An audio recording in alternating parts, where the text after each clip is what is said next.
اچھا، جماعت اسلامی کی تو یہ فیصلہ ہے کہ ہم اپنے پرچم اپنے نشان پر الیکشن لڑیں گے. البتہ اس فیصلے میں یہ بات شامل ہے کہ ایڈجسٹمنٹ کا راستہ کھلا ہوا ہے اپنے نشان پہ رہتے ہوئے. اور ایڈجسٹمنٹ سب لوگ جانتے ہیں کہ اس میں 2 پارٹیاں، 2 افراد، برادریاں، یہ سب بھی کاؤنٹ کرتی ہے کہ اس میں آپ مقامی حالات کو دیکھتے ہوئے یا شہری حالات کو دیکھتے ہوئے یا کسی بھی جگہ پر آپ سوچتے ہوئے اپنے نشان کو برقرار رکھتے ہوئے کسی پارٹی ایک فرد کے ساتھ ایڈجسٹمنٹ کر سکتے ہیں. یہ جماعت اسلامی کے فیصلے میں شامل ہے. تو اس کو اسی طرح سے لیا جائے، کوئی ٹینشن کی ضرورت نہیں ہے. اصل میں ہم اتحادوں کے ڈسے ہوئے ہیں، تو اتحادوں کے ڈسے ہوئے کارکن جو ہے نا ایک ٹیلی فون کال کے اوپر بھی پریشان ہو جاتے ہیں، چاہے وہ اور زرداری صاحب کے ایک وزٹ پہ بھی پریشان ہو جاتے ہیں. اور تو یہ پولیٹیکل پارٹیز میں دیکھیں تمام تر اختلافات کے باوجود بیٹھنا تو پڑتا ہے نا سب کے ساتھ. یہ تو ہمارے سیاسی کارکنوں کو سمجھنا چاہیے نا. یعنی آپ مجھے یہ بتائیں کہ بالفرض نیا انتخاب ہو جاتا ہے تو کیا پی ٹی آئی کے لوگ پارلیمنٹ میں نہیں جائیں گے؟ جائیں گے نا، بیٹھنا تو پڑے گا آپ کو. کمیٹیاں تو بنیں گی پارلیمنٹ کی، اس میں پیپلز پارٹی بھی ہوگی، اس میں نون لیگ بھی ہوگی، اس میں پی ٹی آئی بھی ہوگی. تھیں، بنی ہوئی تھیں. جب یہ حکومت میں تھے تو کمیٹیاں بنی ہوئی تھیں نا، پارلیمنٹ پروسیڈ کرتی تھی نا. تو اس لیے یہ سوچ لینا کہ نہیں سب میں ہوں گا تو دوسرا نہیں ہوگا، دوسرا ہوگا تو میں نہیں ہوں گا، یہ نہیں ہو سکتا. آپ تو دیکھیں جب جنگ لڑ رہے ہوتے ہیں تو بھی دشمن سے بات چیت کرتے ہیں، اس لیے کہ جنگ کا بھی کوئی نہ کوئی اینڈ ہوتا ہے نا. چاہے ہاریں یا جیتیں تو بات چیت کر کے ہی مسئلہ ریزالو ہوتا ہے نا، کہ سرنڈر کر رہے ہو کہ نہیں کر رہے ہو، یا چلیں اپنی اپنی جگہ پہ واپس چلے جاؤ. تو اس لیے سیاسی کارکنوں کو بات سمجھنی چاہیے کہ اتنا پریشان نہیں ہونا چاہیے کسی بھی چیز پر. جہاں تک موقف کی بات ہوتی ہے ہمارا موقف واضح ہے. جہاں تک پالیسی کی بات ہے پالیسی بھی بالکل واضح ہے کہ ہم اپنے نشان پہ الیکشن لڑیں گے. اور جہاں تک اشتراک عمل ہے، دیکھیں بعض جگہوں پر ایسی مثلا کشمیر کا مسئلہ اگر پیدا ہو جائے اور یہ حکومت بھی ہم سے کہتی ہے کہ ہمیں اتفاق رائے چاہیے، ہماری فوجی قیادت آ رہی ہے، ہماری سول بیوروکریسی آ رہی ہے، ہم نے اپنے تمام وزارتوں کو بلا لیا ہے اور ہم تمام جماعتوں کو بلا رہے ہیں، تو کیا ہمیں نہیں جانا چاہیے؟ اس میں جانا چاہیے نا. تو کوئی حکومت بھی اگر بلائے گی جس سے آپ کا شدید ترین اختلاف ہوگا، تب آپ کو یاد ہے عمران خان صاحب کا دھرنا تھا 126 دن والا، وہ کیسے اینڈ ہوا تھا؟ وہ ایسے اینڈ ہوا تھا کہ جب آرمی پبلک اسکول کا واقعہ ہوا تو اس وقت بیٹھے نا پھر وہ نواز شریف صاحب کے ساتھ. تو اس لیے یہ کہنا کہ آپ کسی کے ساتھ بیٹھ ہی نہیں سکتے، یہ تو خیر ایک ایسی بات ہے کہ جو بالکل مناسب نہیں ہے. اشتراک عمل بھی ہو سکتا ہے، کامن پوائنٹس کے اوپر مشترکہ جدوجہد بھی ہو سکتی ہے. اس میں کیا حرج ہے کہ آپ کے اور میرے پوائنٹس کامن ہوں کسی مرحلے پر، اور آپ کیلکولیٹ کرتے ہوں کہ اس کے نتیجے میں جو ہے وہ فائدہ دونوں کو ہو سکتا ہے یا قوم کو ہو سکتا ہے، تو آپ کر سکتے ہیں. لیکن پرچم الگ ہوگا، نشان الگ ہوگا، اور الیکشن میں حصہ الگ طریقے سے لیں گے. کامن ایشوز کے اوپر اتفاق رائے پیدا کرنا. آپ نے دیکھا جب کراچی کا یہ مسئلہ چلا، یہ جو بل آیا تھا، تو اس پر تمام پارٹیاں ادارہ نورہ قائم، اور ہم نے جب دھرنا دیا تو اس میں ہمارے پی ایس پی کے دوست آئے تو ہم نے کیا ان کو یہ کہا کہ نہیں صاحب آپ کو نہیں آنا چاہیے. جب ان کا دھرنا ہوا تو ہمارا ڈیلیگیشن گیا. کچھ پارٹیاں ضرور ایسی ہوتی ہیں کہ جس میں آپ دیکھتے ہیں کہ اس کے نتیجے میں وہ آپ کا رہا سا ایشو بھی ختم ہو جاتا ہے، خراب ہو جاتا ہے. ان کے ساتھ اگر آپ بیٹھیں گے تو جو چیز آپ لے کر چل رہے ہیں وہی ڈیمیج ہو جائے گی. جیسا ایم کیو ایم، جیسا کہ میں اس وقت کہہ رہا تھا کہ جب ایم کیو ایم کے لوگ آئے یہاں پر، انہوں نے کہا کہ ہم مل کر جد و جہد کرتے ہیں، تو میں نے ان سے کہا کہ یار بہت سارے کوسچنز موجود ہیں. صحافی مجھ سے پوچھتے تھے، میں نے کہا دیکھیں ایم کیو ایم کا پتہ نہیں ہے، ان پر اعتبار نہیں ہے. یہ آج ایک جگہ چل رہے ہوتے ہیں، چلتے چلتے دوسری جگہ چلنا شروع ہو جاتے ہیں. اور انہوں نے وہ یہی کیا کہ پریس کلب جاتے جاتے جو ہے وہ سی ایم ہاؤس مڑ گئے، اور جب کارکن پیٹے تو بھاگ گئے. تو اس لیے ہم ان پر اعتبار نہیں کرتے کہ یہ فون کال پہ یہ اس طرح سے ہو جاتے ہیں. پھر اسی طرح سے آپ نے دیکھ لیا جب عدم اعتماد کی تحریک آئی تو جس پارٹی کے ساتھ 3.5 سال مزے کیے اس کو منٹ نہیں لگایا انہوں نے چھوڑنے میں. جہاں سے اچھی آفر آئی وہاں چلے گئے. اب پریشان ہیں اس وقت، نہ ادھر جا سکتے ہیں نہ ادھر جا سکتے ہیں. تو اس طرح کے لوگوں کے ساتھ تو ملنا ذرا سا مشکل ہو جاتا ہے، اس سے دشواری پیدا ہوتی ہے. اس کے باوجود جب کوئی بات کرتا ہے تو گفتگو تو ہوگی نا. جب وہ تبادلہ خیال کرے گا تو جب اسمبلی میں تو ہمارا ممبر بیٹھتا ہے نا ان کے ساتھ. تو اس لیے اس رویے پہ نہیں پہنچنا چاہیے کہ کسی سے کوئی بات ہی نہیں ہو سکتی. بات سب سے ہوگی، موقف اپنا اپنا ہوگا، مشترکات کے اوپر مشترکہ بات بھی ہوگی، مشترکہ جدوجہد بھی ہو سکتی ہے. الیکشن اپنے نشان پہ لڑیں گے.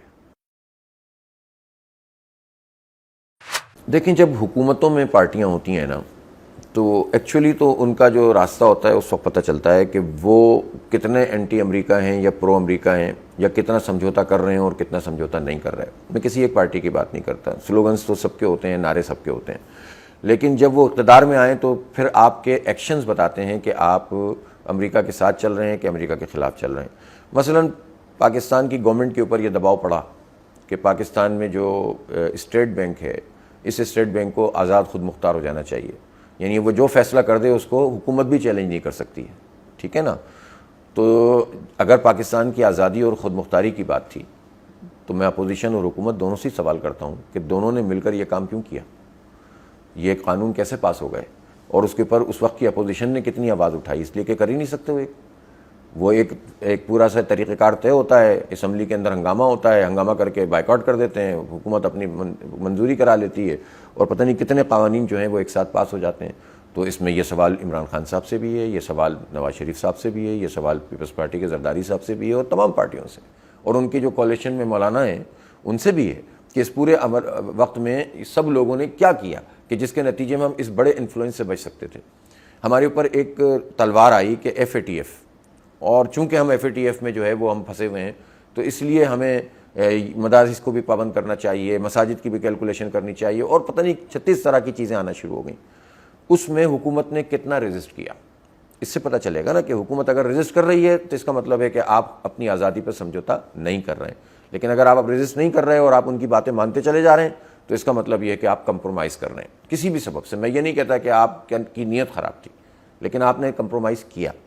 اسی طرح سے بہت ساری چیزیں ایسی آتی ہیں، مثلا آسیہ کا معاملہ آیا، ایک پورے پاکستان کی آواز تھی کہ اس کو نہیں دینا چاہیے، نہیں چھوڑنا چاہیے، لیکن ایک خاص طریقے سے کورٹس کے اندر معاملات لے کر گئے، اور ان کورٹس میں بھی ظاہر ہے کہ جو ایویڈنس تھے وہ پوری طرح سے پرووائڈ نہیں ہوئے، پروسیکیوشن پراپر نہیں ہوئی، اور ایک خاص طریقے سے اس کو یہاں سے روانہ کر دیا گیا اور خاص طریقے سے وہاں پر پہنچا دیا گیا، اور سب کو معلوم ہے کہ اس کو کس نے گود میں لیا، اور اس کا مطلب ہے پتہ چل گیا کہ وہ یہ چاہتے ہی نہیں تھے کہ یہاں پر کسی کو بھی جو ہے توہین رسالت صلی اللہ علیہ وسلم کے حوالے سے کوئی سزا ملے۔ دیکھیں پاکستان میں ایسا نہیں ہے، ابھی ایک تازہ ترین کورٹ کا فیصلہ آیا ہے نا کہ اگر کسی نے غلط الزام لگایا تھا، وہ سری لنکن جو بندہ تھا اس کے اوپر، اور غلط طریقے سے انہوں نے جو ہے وہ بلیم کر کے اس کو قتل کر دیا تھا، تو کورٹ نے پھر ان قتل کرنے والوں کے خلاف فیصلہ کر دیا نا۔ اس کا مطلب ہے کوئی عدالت اور قانون موجود ہے نا، تو آپ عدالت اور قانون کو بروئے کار لائیں، قوانین کے اوپر حملہ کیوں کرتے ہیں اور اس طرح سے ان کو فیسیلیٹیٹ کیوں کرتے ہیں؟ اسی طرح سے فرانس کا معاملہ آیا کہ جب ان کی طرف سے یہ بلاسفیمی ہوئی تو اس پر ایک موقف آیا کہ بھئی آپ ان کے سفیر کو بے دخل کریں۔ ٹھیک ہے، حکومتوں کے اپنے معاملات ہوتے ہیں اور اس پر آ کر پرائم منسٹر نے اپنا ایک موقف دیا، لیکن پھر اس کو اسی موقف کے اوپر پھر اسٹینڈ کرنا چاہیے۔ تو یہ وہ چیزیں ہوتی ہیں کہ جو حکومت میں جب پارٹیاں ہوتی ہیں تو پتہ چلتا ہے کہ وہ کتنا سامراج کے خلاف ہیں اور کتنا پرو سامراج اپنے اقدامات کر رہی ہیں۔ جہاں تک اس لیٹر کا تعلق ہے، جس طرح سے عمران خان صاحب کہہ رہے ہیں، اگر تو وہ اسی طرح سے ہے بالکل جس طرح وہ کہہ رہے ہیں، تو پھر تو ظاہر سی بات ہے کہ اس کو سامنے بھی آنا چاہیے قوم کے، اور پھر پوری قوم ہی ان کے ساتھ کھڑی ہوگی۔ پھر تو مسئلہ اس سے ختم ہو جائے گا کہ اپوزیشن میں کون ہے، پارٹیوں میں کون ہے اور پارٹیوں میں کون نہیں ہے۔ لیکن اگر وہ لیٹر اس طرح سے نہیں ہے، جس کا مجھے تو نہیں معلوم، کیونکہ اس کے مندرجات پھر پوری طرح سامنے آنے چاہیے قوم کے، اور اب وہ وقت آ گیا ہے کہ جس میں کوئی چیز ٹاپ سیکرٹ نہیں ہے، اس کے اوپر پوری پولرائزیشن ہوئی ہے، اس کے اوپر پوری تحریکیں چل رہی ہیں۔ تو میں تو سمجھتا ہوں کہ اب سپریم کورٹ کو بھی چاہیے کہ آرڈر کریں کہ وہ پورا جو بھی لیٹر گیٹ کا معاملہ ہے وہ سامنے آنا چاہیے قوم کے، تاکہ ہمیں پتہ چلے کہ مداخلت کیا ہے، سازش کیا ہے، اس میں امریکی چاہتے کیا ہیں، احکامات کیا ہیں، رائے کیا ہے، ہر چیز جو ہے وہ سامنے آنی چاہیے۔ اس بات میں تو کوئی کلام ہی نہیں ہے کہ پاکستان کی سیاست میں، پاکستان کے سماج میں، پاکستان کی معیشت میں امریکہ کا بہت بڑا دخل ہے، اور جب جماعت اسلامی امریکہ کے خلاف پوری تحریک چلاتی ہے اور چلاتی رہی ہے، ہمارا آج بھی موقف یہی ہے، اور جس طرح سے ہم نے تحریک کو چلایا ہے تو اس وقت آپ کو یاد ہے سید منور حسن صاحب کیا فرماتے تھے؟ وہ یہی کہتے تھے کہ یہ جو گو امریکہ گو تحریک ہے، یہ ایک فلسفہ ہے، یہ ایک نظریہ ہے، یہ ایک تہذیب کے حوالے سے ہمارا جو ہے وہ پورا ابھی بھی جو اس وقت فضا ہے، اس میں تو صرف لیٹر کا معاملہ ہے نا، آزادی اور غلامی میں صرف یہ ہے کہ لیٹر کے نتیجے میں کہا گیا کہ حکومت کو ہٹا دیا جائے، لیکن جو ان کا اکانومیکل ہمارے اوپر انفلوئنس ہے اور جس طرح سے IMF کے ذریعے سے چیزیں کی جاتی ہیں، تو پھر اس میں بھی پارٹیوں کو بتانا چاہیے کہ IMF نے ہم سے کون کون سے مطالبات کیے، کون سے مطالبات معیشت سے متعلق تھے اور کون سے مطالبات جو ریٹن میں نہیں ہوتے اس کے علاوہ ہوتے ہیں، جو ہماری آزادی اور خود مختاری کے اوپر زبردست قسم کی ضرب ہوتی ہے۔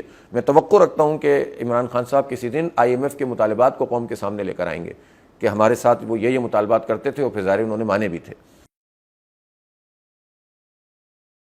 جماعت اسلامی کی پالیسی کو میں بہت واضح طور پر بتا دیتا ہوں، جہاں تک یہ عدم اعتماد کا کھلواڑ ہوا تھا اس سے جماعت کا کوئی تعلق نہیں۔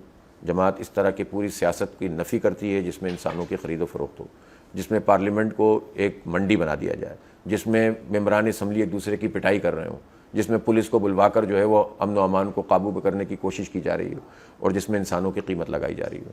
دوسری بات یہ ہے کہ ہم یہ چاہتے ہیں کہ جو بھی جیسا بھی لولی لنگڑی اندھی بہری جمہوریت ہے، اس کا پروسیس آگے بڑھنا چاہیے، اور جو حکومت بھی آئے اس کو مدت پوری کرنی چاہیے، اور جو کچھ عمران خان صاحب کی حکومت کو ختم کرنے کے لیے کیا گیا ہم اس کو درست نہیں سمجھتے، اس کو نہیں ہونا چاہیے تھا۔ البتہ یہ ضرور ہے کہ ظاہر ہے کہ اس کے نتیجے میں رد عمل میں انہوں نے بھی کچھ اقدامات ایسے کیے جو ان کو نہیں کرنے چاہیے تھے، لیکن ظاہر ہے اس پہ گفتگو ہو سکتی ہے۔ سپریم کورٹ نے جس طرح سے فیصلہ دیا ہے، سپریم کورٹ کے اوپر پھر یہ سوال کرنے میں پاکستان کی قوم حق بجانب ہے کہ پھر آپ کے اگر کچھ فیصلے کسی ایک تناظر میں بہت جمہوریت کی آزادی کے ہوتے ہیں تو باقیوں میں پھر آپ عوام کے لیے کیوں نہیں فیصلے کرتے؟ ہزاروں کیسے ایسے موجود ہیں کہ جس پہ آپ کو سامنے آنا چاہیے۔ اسی طرح سے سپریم کورٹ کے حوالے سے تو پاکستان کے عوام ان کی مختلف چیزوں میں مختلف رائے کو دیکھتے ہیں، تو ان کے تحفظات ہیں اور سپریم کورٹ کو اپنے اندر ان تحفظات کو دور کرنے کے لیے کوشش کرنی چاہیے۔ قانون کی بالادستی اور انصاف کی بالادستی سب سے زیادہ سپریم کورٹ کی ذمہ داری ہے۔ ہم تو ڈسے ہوئے ہیں سپریم کورٹ کے، سیدھی بات ہے۔ نسلہ ٹاور میں کیا کیا سپریم کورٹ نے؟ حیات ریجنسی کو ریگولرائز کر دیا، نسلہ ٹاور کو گرا دیا۔ تو یہاں یہ سوال پھر عمر عطا بندیال صاحب سے بنتا ہے نا، ریوزٹ کریں نا ان فیصلوں کو۔ اور پاکستان کی تاریخ میں جس طرح سے سپریم کورٹ کے ججز مارشل لاز کو لیجیٹیمیٹ کرتے ہوئے آئے ہیں، پھر اس کے حوالے سے قوم سے معافی مانگیں نا، پھر اس کے بعد اپنی بالادستی کی بات کریں۔ تو جب وہ پھرتیاں دکھائیں گے کسی ایک معاملے پہ اور دوسرے معاملے پہ وہ آواز نہیں اٹھائیں گے تو پھر سوال ان پر بھی پیدا ہوتا ہے۔ پھر لوگ انصاف اور قانون اور آئین کے مطابق فیصلہ نہیں دیکھتے، پھر آپ کے کنڈکٹ کو دیکھتے ہیں۔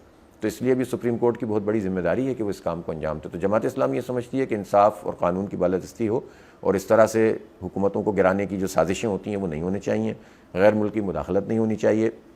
اور تیسری بات اس میں جو بہت اہم ہے وہ یہ ہے کہ اب جو اس وقت سچویشن ہے اس میں بھی کوئی نہ کوئی کنسنسس ڈیولپ کرنے کی کوشش کرنی چاہیے۔ اگرچہ کہ پولرائزیشن اتنی زیادہ ہو گئی ہے، اس میں اگر جماعت اسلامی کوئی کردار ادا کر سکتی ہے تو کرے گی، لیکن بہرحال اس وقت پولرائزیشن بہت ہے اور اس کا راستہ یہی ہے کہ فرسٹ مردم شماری 2-3 مہینے میں مکمل کر لی جائے اور فوری طور پر پھر آگے الیکشن کے شیڈول کا اعلان بھی کر دیا جائے، تاکہ اس کے نتیجے میں پھر سب لوگ پھر کسی ایک پروسیس کے اندر چلے جائیں اور پھر اپنے اپنے نیریٹو کو لے کر قوم میں جائیں اور لوگ ان کو منتخب کریں۔ جماعت اسلامی کا پرنسپل اسٹینڈ ہے، بالکل کلیئر کٹ ہے، اتنا تو کوئی بھی نہیں بولتا۔ ہم تو کہتے ہیں ہم امریکہ مخالف ہیں، امریکہ کی پالیسیوں کے مخالف ہیں، امریکی عوام کے مخالف نہیں ہیں، امریکہ کے ان فیصلہ سازوں کے مخالف ہیں جو پاکستان کی آزادی اور خود مختاری کو جو ہے کسی صورت قبول نہیں کرتے۔ تو ہم تو نہیں کہتے میں امریکہ مخالف نہیں ہوں، میں انڈیا مخالف نہیں ہوں۔ انڈیا اور امریکہ کیا ہوتا ہے؟ اس کی حکومت اس کی علامت ہوتی ہے، اس کے عوام سے تو ہم انٹریکٹ کرنا چاہتے ہیں، عوام کو تو غلط فہمیاں دور کرنا چاہتے ہیں۔ یہ تو ہم نہیں چاہتے کہ ہم امریکہ کے عوام سے لڑیں، لیکن ہم امریکہ مخالف اس لیے ہیں کہ امریکہ کی جو حکومت ہے وہ امریکہ کے لوگوں کو ریپرزینٹ کرتی ہے۔ تو پھر عوام کا بھی کام یہ ہے کہ اگر عراق میں اگر ویپن آف ماس ڈسٹرکشن کا نام لیا گیا اور پورے دنیا سے لوگوں نے یلغار کی اور ملینز آف پیپل کو قتل کر دیا اور بچوں کو مار دیا اور دواؤں پہ پابندی لگائی، 2 جنگیں مسلط کی امریکہ نے اور اس میں بیڑا غرق کر کے رکھ دیا، تو ہم اس لیے امریکہ کے مخالف ہیں کہ ان کی حکومت تھی، پھر عوام کو کھڑا ہونا چاہیے تھا، اپنی حکومت کو ٹوپل کرنا چاہیے تھا کہ تم انسانیت کو مار رہے ہو۔ وہاں کتے کے حقوق کے لیے بھی لوگ کھڑے ہو جاتے ہیں، تو پھر مسلمانوں نے کیا قصور کیا ہے؟ تو ہم اس لیے ان کی مخالفت کرتے ہیں۔ اور ہماری یہ مخالفت اس پر بھی ہے کہ ابھی جو فلسطین میں جو کچھ ہو رہا ہے، اس وقت بھی مسجد اقصیٰ میں جو کچھ کیا جا رہا ہے، اس مسجد اقصیٰ میں اسرائیل کو یہ طاقت کس نے فراہم کی ہوئی ہے؟ امریکہ نے فراہم کی گئی۔ اس کے نتیجے میں یہ سارے کام کرتا ہے کہ امریکہ اس کو پوری طرح سپورٹ فراہم کرتا ہے اور وہ ہمارا قتل عام کرتا ہے، ہماری بیت المقدس کے اوپر اس نے قبضہ کیا ہوا ہے۔ ہم اس لیے امریکہ مخالف ہیں، ہم اس لیے مودی کے اور انڈیا کے مخالف ہیں کہ وہ کشمیر میں مسلمانوں پر ظلم کر رہے ہیں۔ وہ تو خود اپنے عوام کے اوپر ظلم کر رہے ہیں، وہ دلتوں کے اوپر اتنا بڑا ظلم کیا جا رہا ہے، وہاں کرسچنز کے اوپر ظلم کیا جا رہا ہے، وہاں مسلمانوں کی شہریت کے معاملے میں ان کو جو ہے وہ بالکل تیسرے درجے کا ان کو جانوروں والا جو ہے وہ سٹیٹس دینے کی کوشش کر رہے ہیں۔ تو اس لیے ہم انڈیا کے مخالف ہیں۔ تو اتنے کلیئر ویژن کے ساتھ تو کوئی بھی سامنے آنے کے لیے تیار نہیں ہوتا۔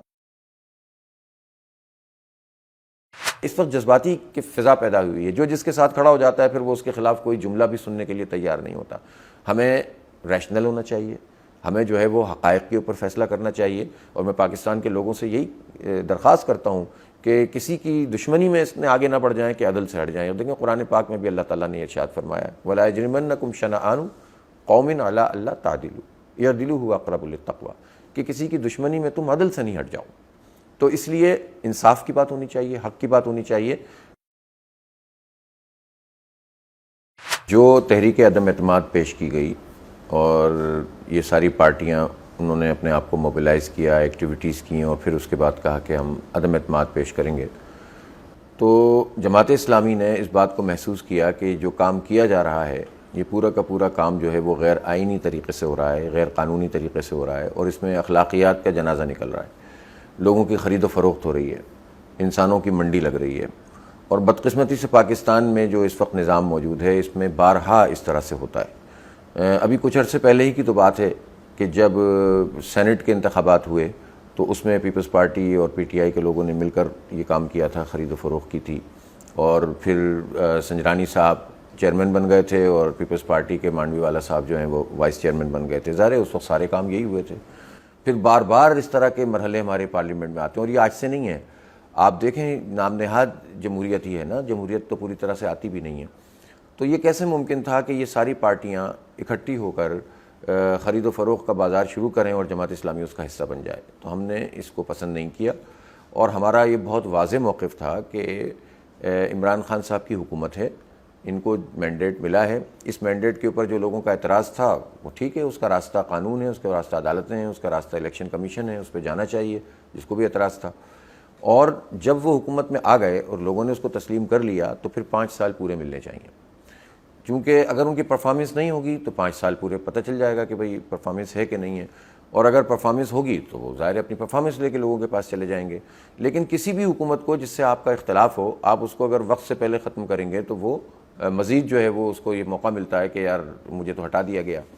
اور یہ کام اگر نواز شریف کے ساتھ ہوا تھا تو سب نے برا مانا تھا، اور یہ کام عمران خان صاحب کے ساتھ کرنے جا رہے تھے تو یہ سارے لوگ مل کر کرنے جا رہے تھے، تو اس لیے جماعت اسلامی نے اس کا ساتھ نہیں دیا، اور ہم نے کہا کہ ہم اختلاف ضرور کرتے ہیں حکومت سے، اور ظاہر ہے اگر مہنگائی ہوگی، بے روزگاری ہوگی، ڈالر کی قیمت بڑھ جائے گی اور عام لوگوں کے لیے جینا مشکل ہو جائے گا تو جماعت اسلامی پولیٹیکل پارٹی آواز بھی اٹھائے گی، احتجاج بھی کرے گی، تحریک بھی چلائے گی، لیکن یہ نہیں کریں گے کہ ہم ایک ایسا عمل کریں جو بذات خود ٹھیک عمل نہیں ہے، جو خود جمہوریت کا مذاق ہے، جو خود جو ہے اخلاقیات کا جنازہ ہے۔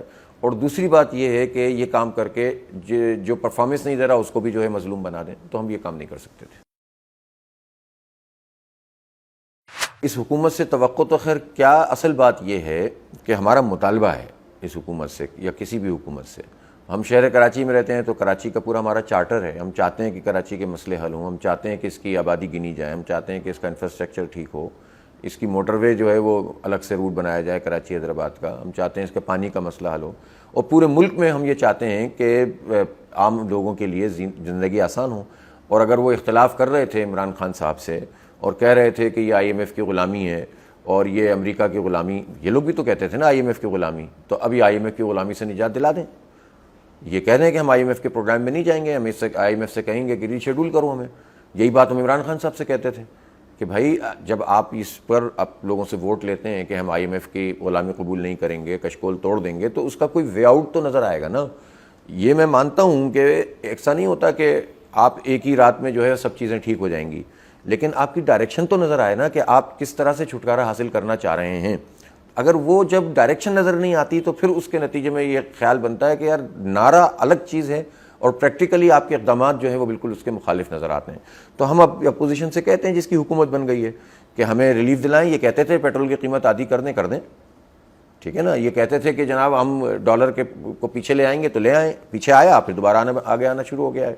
اور اگر یہ IMF کے پلان میں دوبارہ سے جاتے ہیں اور ان کی ساری شرطوں کو اسی طرح سے مان لیتے ہیں تو پھر کیا حاصل ہوا حکومت کے بدلنے سے؟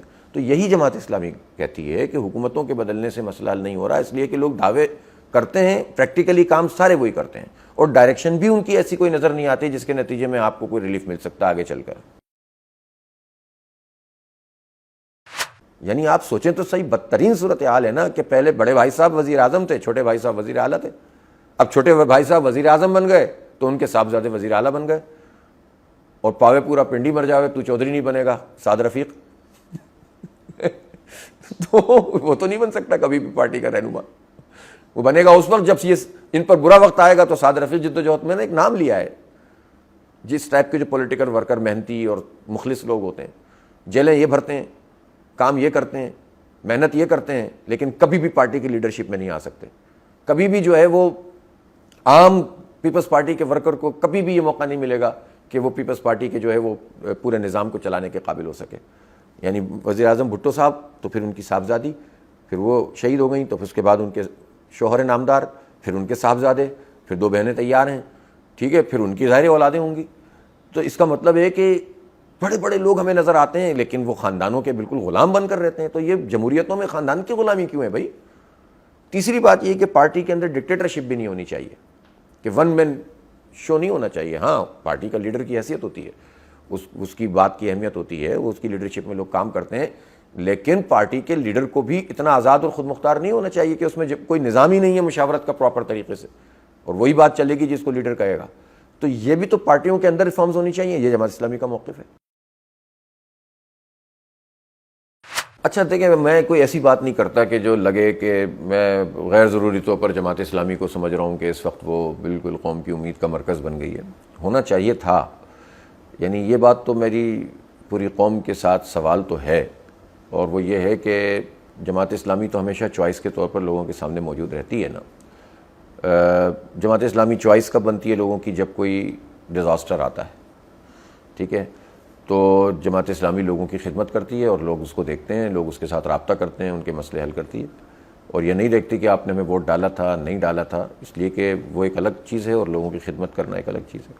اسی طرح کوئی سیلاب آ جائے، کوئی زلزلہ آ جائے، کورونا آیا، تو لوگوں کی چوائس جماعت اسلامی ہوتی ہے. لوگ اپنے پیسے لے کے نکلتے ہیں اور کبھی یہ سوچتے ہیں کہ کوئی پولیٹیکل پارٹی ایسی ہے جس کو ہم پیسے دے دیں تو ہمارے پیسے محفوظ رہیں گے، تو فلاں جگہ پہ ہم خرچ کرنا چاہتے ہیں فلاں، تو ان کے لیے بیسٹ چوائس اگر امنگ پولیٹیکل پارٹیز میں کہوں تو جماعت اسلامی ہوتی ہے، جن کے بارے میں وہ یہ کہہ سکتے ہیں کہ جس مد میں ہم سے کہیں گے اس مد میں خرچ کریں گے، وہ اپنے کسی اور کام میں خرچ نہیں کریں گے. تو یہ چوائس جماعت اسلامی ہوتی ہے. لوگوں کے اگر گھر کے مسئلے ہوں، پریشانیاں ہوں، کسی سے اپنی بچوں کی شادی بیاہ کو ڈسکس کرنا ہو، تو میں سمجھتا ہوں کہ سب سے بڑی، اگر آپ پولیٹیکل پارٹیز کے لحاظ سے دیکھیں تو اگر کوئی اپنے بچی کے رشتے کے حوالے سے اگر اس کے پاس چوائس ہو کہ 5 پولیٹیکل پارٹیاں 6 پولیٹیکل پارٹیاں ہیں تو کس کے پاس جاؤں تو مجھے ٹھیک مشورہ دے گا، تو وہ جماعت والا ہوگا جس کے پاس وہ جا کر ٹھیک مشورہ دے گا. یہ چوائس ہے نا. ہم ان کے گھروں کے اندر انفلوئنس رکھتے ہیں، ہم ان کی سوچوں پہ انفلوئنس رکھتے ہیں، ہم ان کی چوائس ہیں، ان کے پیسوں کی ہم چوائس ہیں، ان کی تمناؤں کی ہم چوائس ہیں. اسی طرح سے چلیں، میں تو یہاں کراچی میں ہوں نا، میں بات کرتا ہوں. بحریہ ٹاؤن کا مسئلہ جب ہوتا ہے تو لوگوں نے دھکے تو خوب کھائے، بحریہ ٹاؤن کے دفتر میں بھی کھائے، عدالتوں کی طرف رخی نہیں کر سکتے، انہیں پتہ ہے وہاں سے انصاف نہیں ملے گا. یہ بھی سوالیہ نشان ہے نا. اسی طرح سے حکومت میں شامل جماعتیں، بڑے بڑے مینڈیٹ رکھنے والی جماعتیں اس شہر میں موجود تھیں. 35 سال سے اس شہر کے اوپر جن کا پورا تسلط تھا وہ موجود تھی. 14 سال سے صوبائی حکومت میں موجود پیپلز پارٹی تھی. 14 قومی اسمبلی کی سیٹیں لینے والی پی ٹی آئی تھی. لیکن جماعت اسلامی ہی چوائس بنی نا. لوگ جماعت کے دفتر میں آئے اور جماعت نے ان کے مسئلے کو ٹیک اپ کیا اور الحمدللہ بہت بڑے پیمانے پہ ان کے مسئلے کو ریزالو کیا. شناختی کارڈ کا مسئلہ آیا تو چوائس بنی نا جماعت اسلامی. تو قوم کی امیدوں کا مرکز شناختی کارڈ بنوانے میں جماعت اسلامی ہے، بحریہ ٹاؤن کا مسئلہ حل کرانے میں جماعت اسلامی ہے، پانی پر آواز اٹھانے میں جماعت اسلامی ہے، اور ناانصافی اور ملازمتوں کے حوالے سے جو کچھ ہو رہا ہے اس پر جماعت اسلامی ہے. اب یہ کنیکٹ کرنا قوم کا بھی کام ہے اور جماعت کا بھی کام ہے اور اس کے ورکرز کا بھی کام ہے کہ ہم اپنی جد و جہد سے اس بات کو ثابت کریں کہ اب آپ کی جو الیکٹورل چوائس ہے نا وہ بھی جماعت اسلامی ہونی چاہیے. میں یہ سمجھتا ہوں کہ پورے ملک میں اس وقت ایسی صورتحال نہیں ہے، لیکن ایسی صورتحال ہو سکتی ہے. جتنی مایوسیاں لوگ مسلسل اٹھا رہے ہیں اور جتنا پریشان ہو رہے ہیں اور جتنی تمناؤں کے ساتھ لوگوں کو لے کر آتے ہیں اور اس کے بعد جو ان کو دھوکہ ملتا ہے اور اس کے نتیجے میں ان کے جب مسئلے حل نہیں ہوتے، تو اگر کوئی چوائس بن سکتی ہے تو وہ جماعت اسلامی جو پوٹینشیل پارٹی ہے اس وقت، جو آئندہ اگر سال نہیں 2 سال نہیں 3 سال نہیں 4 سال اس میں پورے ملک کی سطح پر اگر کوئی ویکیوم بنے گا تو اس میں جماعت اسلامی ہی اس کو فل کرے گی انشاءاللہ تعالی. تو یہ جماعت اسلامی کے ورکرز کے لیے، اس کے سپورٹرز کے لیے، اس سے وابستہ رہنے والے لوگوں کے لیے اور عوام کے لیے بھی سوالیہ نشان ہے کہ جس کو آپ اتنے اہم ترین مسئلوں پہ چوائس سمجھتے ہیں اسے الیکشن کی چوائس بنا لیں، مسئلے آپ کے حل ہو جائیں گے. آج کل ضمیر کی بہت بات ہوتی ہے نا، ضمیر بھائی اس کی بات ہوتی ہے کہ وہ ضمیر جاگ گیا، ضمیر بیدار ہو گیا، ضمیر مر گیا. تو میں پیپلز پارٹی کے لوگوں کا ضمیر، ایم کیو ایم کے کارکنوں کا ضمیر، پی ٹی آئی کے ورکرز سپورٹرز کا ضمیر، جتنی پارٹیاں ہیں اور جو کسی پارٹی میں نہیں ان سب کے ضمیر سے اور کراچی کے لوگوں کے ضمیر سے پوچھتا ہوں، اپنے دل پہ ہاتھ رکھیں اور یہ بتائیں کہ اس وقت جو کراچی جس بحران میں ہے اس کو کون ٹھیک کر سکتا ہے؟ کیا جماعت اسلامی کے علاوہ کوئی بہتر چوائس ہے ان کے پاس؟ چاہے ان کی اپنی پارٹی ایفیلیشن کسی کے ساتھ بھی ہو، میں اس ایفیلیشن کو برا نہیں کہتا، ہر پولیٹیکل ورکر کو یہ حق حاصل ہے کہ وہ اپنی پارٹی کے لیڈر، پارٹی کے ساتھ اپنی ایفیلیشن رکھے، لیکن جب آپ کراچی کا انتخاب ہو اور کراچی کے مسائل کے حل کے لیے بلدیہ کا انتخاب ہوگا تو میں تمام نوجوانوں سے یہ کہتا ہوں کہ وہ جماعت اسلامی کا ساتھ دیں، چاہے وہ کسی کے ساتھ بھی ایفیلیشن رکھتے ہیں، اور ہم بھی کوئی ایسی سچویشن بنائیں گے انشاءاللہ تعالیٰ کہ ہم کسی کو مایوس نہیں کریں گے اور انشاءاللہ تعالیٰ سب کو امپاور کریں گے۔ جماعت اسلامی کراچی میں وہ چھتری بن سکتی ہے جو سب کو ساتھ لے کر چل سکتی ہے، ادروائز تو اتنی پولرائزیشن ہے کہ اگر کسی ایک کی لیڈرشپ میئرشپ میں آ بھی گئی تو وہ باقی سب پریشان ہو جائیں گے۔ تو جماعت اسلامی ہی یہ صلاحیت اور اتنا ٹالرنس بھی رکھتی ہے، اتنے اندر اتنا حوصلہ رکھتی ہے کہ وہ اپنے مخالفین کو بھی جو ہے وہ امپاور کر سکتی ہے، جس طرح کہ نعمت اللہ خان صاحب نے کیا تھا۔ نعمت اللہ خان صاحب جب میئر بنے تھے نا تو جو جماعت اسلامی کی نمائندگی تھی وہ تقریباً 1/3 تھی یو سی میں، اور پھر جب کونسلرز کے الیکشن ہوئے تھے تو اس میں ہم جیتے تھے، تو یوسیاں ہمارے پاس 178 میں سے تقریباً 50s میں تھیں، لیکن نعمت اللہ خان نے تمام یونین کمیٹیوں کو، چاہے وہ پیپلز پارٹی کے ہوں کسی بھی پارٹی کے ہوں، سب کو برابر فنڈ دیے، پورے شہر میں کام کیا۔ 18 ٹاؤن تھے جس میں سے 10 جماعت اسلامی کے لوگوں کے پاس تھے، لیکن 18 کے 18 ٹاؤنز میں ماڈل پارکس بنائے۔ یہ نہیں دیکھا کس پارٹی کا بندہ ہے، کیونکہ عوام تو وہیں رہتے ہیں نا، اور جب آدمی کوئی منتخب ہو جاتا ہے تو وہ پھر تمام عوام کا منتخب۔ تو جماعت اسلامی یہ حوصلہ رکھتی ہے اپنے اندر کہ وہ اپنے مخالفین کے علاقوں میں بھی کام کرواتی ہے، تو اس لیے کراچی کے لیے تو کوئی دوسری چوائس ہے ہی نہیں اس وقت سوائے جماعت اسلامی کے۔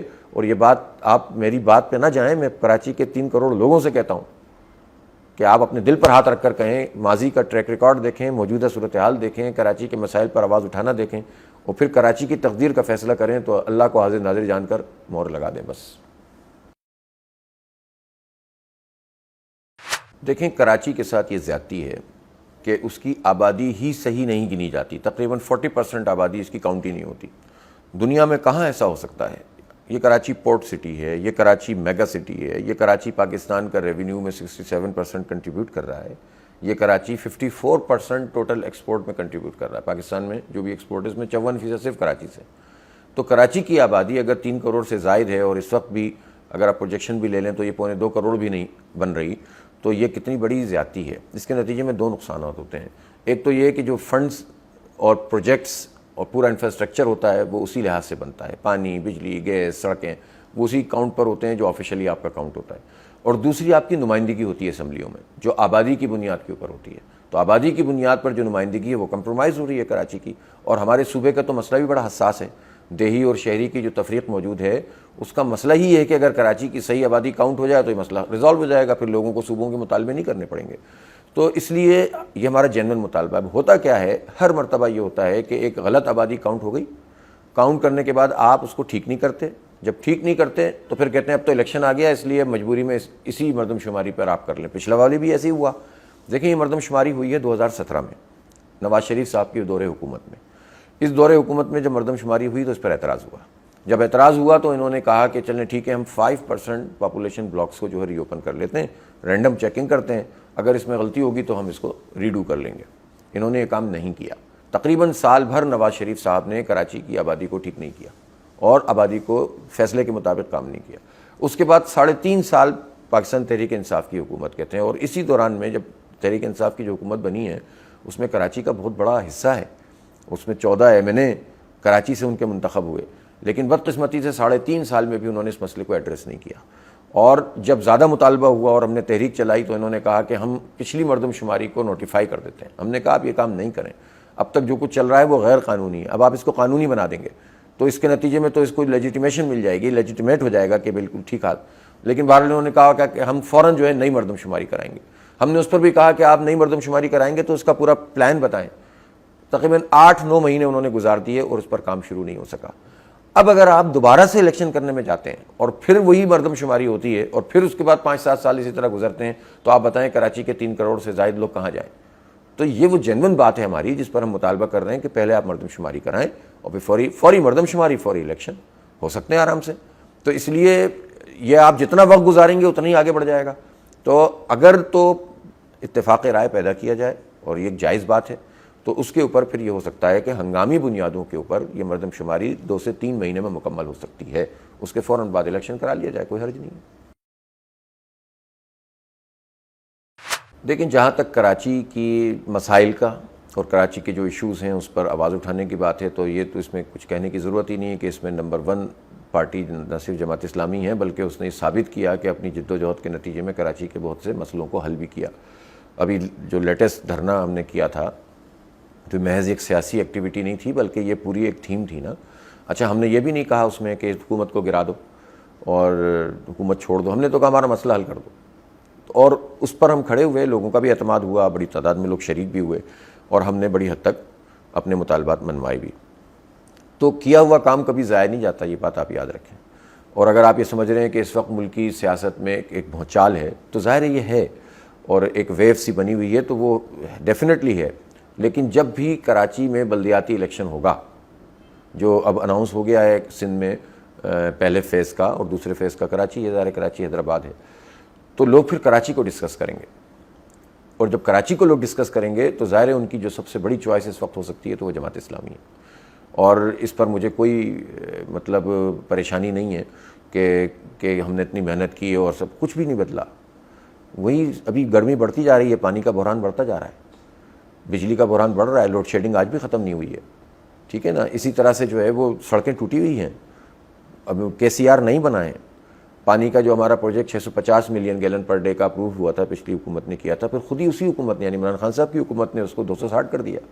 یہ مطالبہ بنتا ہے کہ بھائی اب شہباز شریف صاحب، آپ تو بہت بڑے روئے تھے پچھلے سال آ کر کراچی کی حالت دیکھ کر، تو اب آپ آنسو نہیں بہائیے، آپ 650 ملین گیلن کا پروجیکٹ کر دیجئے، آپ گرین لائن مکمل کر دیجئے، آپ جو ہیں وہ انفراسٹرکچر کے اوپر انویسٹمنٹ کیجئے، وہ 1100 ارب روپے اگر پہلے خرچ نہیں ہوئے تو آپ کر دیجئے۔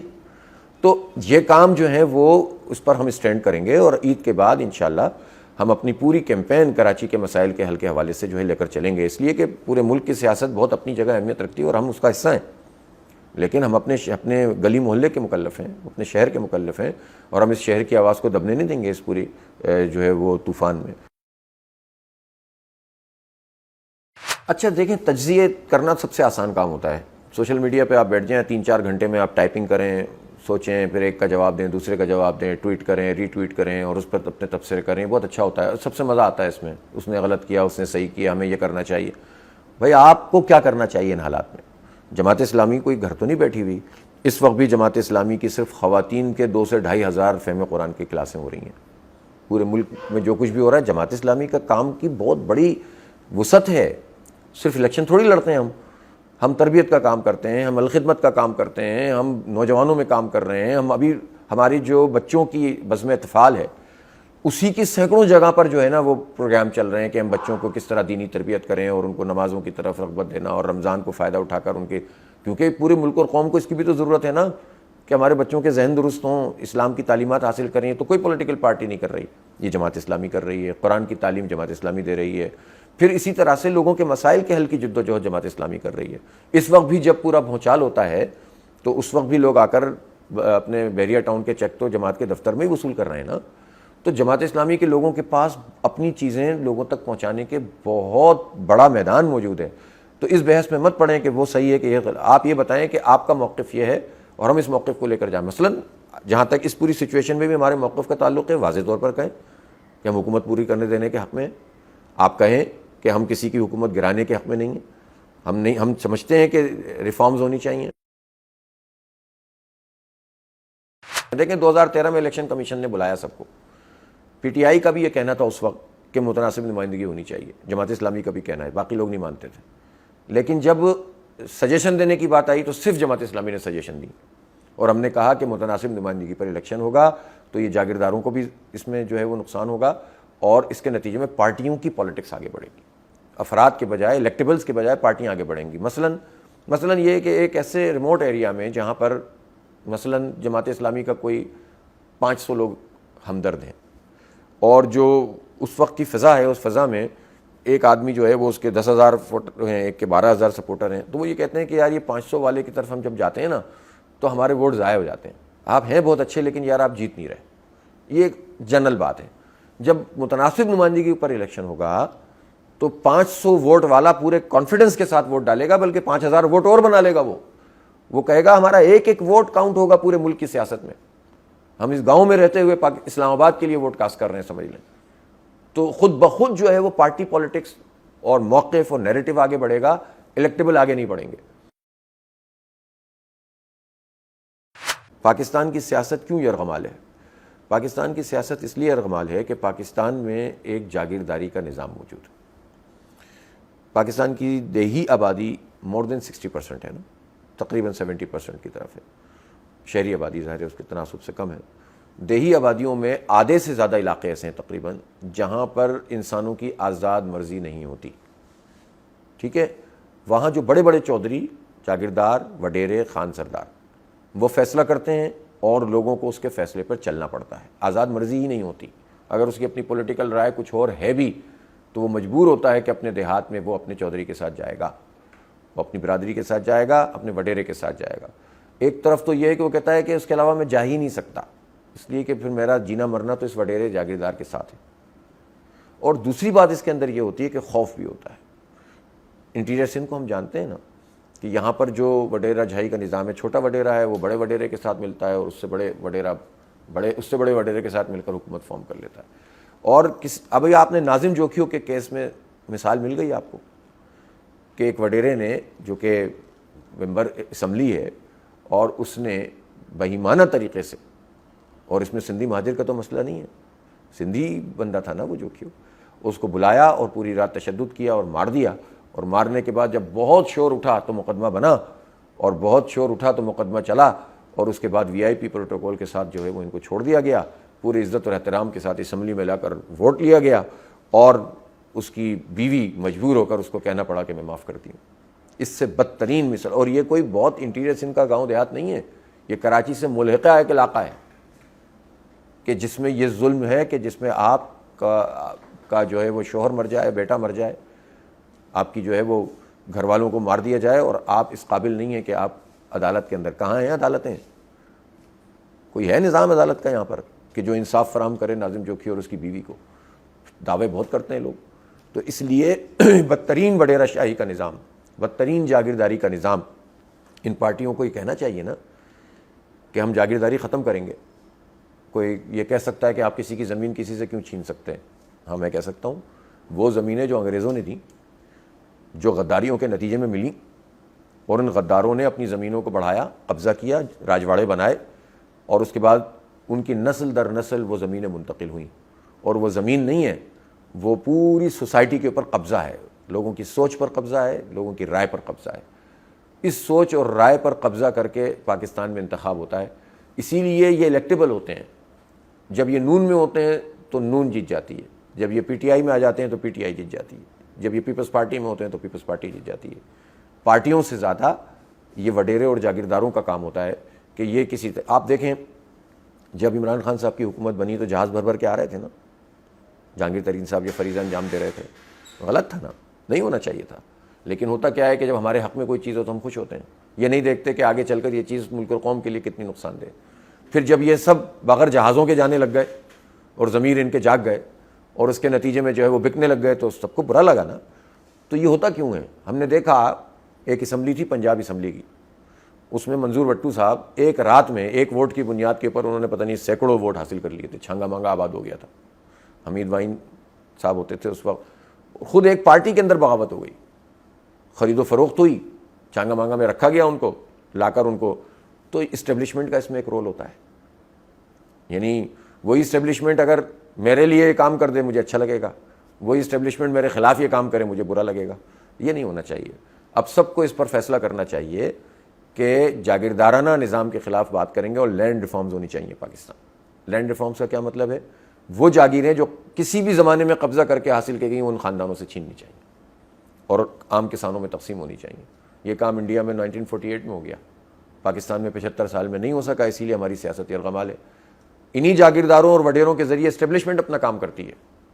اسٹیبلشمنٹ کو لوگ کہاں سے ملتے ہیں؟ یہی لوگ ہوتے ہیں. تو سب مل ملا کر یہ سارا کام چلا رہے ہوتے ہیں. تو آئیں PTI کے دوستوں سے میں کہتا ہوں اس بڑے ایجنڈے کے اوپر آئیں، بولے لینڈ ریفارمز ہونی چاہیے اس ملک کے اندر. اس سے پاکستان کی سیاست آزاد ہو جائے گی. انہی جاگیرداروں وڈیروں کو امریکہ بھی استعمال کرتا ہے اور انہی کے ذریعے سے پارٹیوں کے اندر جو ہے نا وہ پوری انجینئرنگ کی جاتی ہے. تو آزادی اگر حاصل کرنی ہے تو آئیں. دوسری بات یہ ہے کہ جاگیردارانہ نظام اس لیے بھی طاقتور ہوتا ہے کہ زراعت کے اوپر اس طرح کا ٹیکس موجود نہیں ہے. چھوٹے کسان تو پھنستے ہیں لیکن جو بڑے بڑے جاگیردار ہیں ان کے ٹیوب ویلز چلتے ہیں.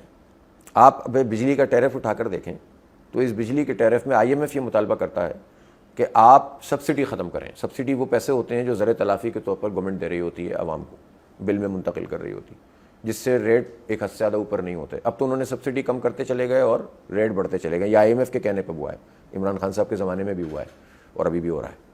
ٹھیک ہے, تو لیکن یہ سبسڈی شہروں کے اوپر تو انہوں نے ختم کی ہے. وہ جاگیردار جو ٹیوب ویلز استعمال کر رہے ہیں ان کے اوپر جو سبسڈی ہے وہ بھی پتہ نہیں کتنے 75-76 ارب روپے کی سبسڈی ہے, وہ ختم نہیں کیا گیا. کیوں؟ ان کی سبسڈی ختم کیوں نہیں ہوئی؟ ہماری سبسڈی کیوں ختم ہو گئی؟ ہم نے کیا قصور کیا ہے؟ ایک ٹیکس پیئر ہے, ایک اپنی سیلری میں ٹیکس کٹوانے والا آدمی ہے, ایک آدمی گھی پہ ٹیکس دے رہا ہے, صابن پہ ٹیکس دے رہا ہے. آپ نے اور اس اتنے بڑے جاگیردار کو ایک جگہ پہ کھڑا کر دیا اور اس کو پوری مراعات فراہم کر رہے ہیں, ہماری مراعات ختم کر رہے ہیں, ہم پر مہنگائی لاد رہے ہیں. تو آئے ہمارے PTI کے دوست, آئے ہمارے نون لیگ کے لوگ, آئے ہمارے جو ہے وہ یہ پیپلز پارٹی کے لوگ, بہت عوامی پارٹی ہے پیپلز پارٹی, جاگیرداروں پہ ٹیکس لگائیں, ان کی سبسڈیاں ختم کریں, لینڈ ریفارمز کریں. اربوں روپے خرچ کر رہے ہیں. جہانگیر ترین صاحب نے ایک ضمنی انتخاب میں 4 ارب روپے خرچ کیے تھے, 400 کروڑ روپے. اب آپ بتائیے پھر کون مقابلہ کرے گا ان کا؟ تو یہ لیول پلینگ فیلڈ تو نہیں ہے, یہ تو سرمایہ داروں اور جاگیرداروں کا انتخاب ہو رہا ہے. پارٹیاں سمجھ رہی ہیں ہم بہت مضبوط ہو گئے ہیں. اسی لیے آپ دیکھیں کسی بھی پارٹی کی جو الیکٹورل جو منتخب لوگ ہیں ان میں کوئی مڈل کلاس آدمی دکھا دیں آپ, 5% مڈل کلاس لوگ نہیں ہیں. میں غریب کی تو بات ہی نہیں کر رہا, 5% مڈل کلاس لوگ نہیں ہیں. سب اپر اور کلاس کی بھی ٹاپ اپر کلاس سے تعلق رکھنے والے لوگ ہوتے ہیں جن کو ہر پارٹی الیکشن میں ووٹ. میرا خیال ہے کہ یہ موقع ہے اس وقت جو پاپولیرٹی عمران خان صاحب کی ہے وہ اسٹیپ فارورڈ کریں اور وہ پارٹی کے پولیٹیکل ورکرز کو آگے بڑھائیں, عام لوگوں کو آگے بڑھائیں. کیونکہ ووٹ تو ظاہر ہے ہم دیکھتے ہیں کہ اگر ان کے پاس اب یہ وہ موجود ہے طاقت کے ووٹ ان کا ہے تو یہ بہترین موقع ہے. میں سمجھتا ہوں, میں کسی پارٹی میں مداخلت نہیں کرنا چاہتا, نہ سازش کرنا چاہتا ہوں, لیکن میں ایک سجیشن دینا چاہتا ہوں ایک ہمدردانہ.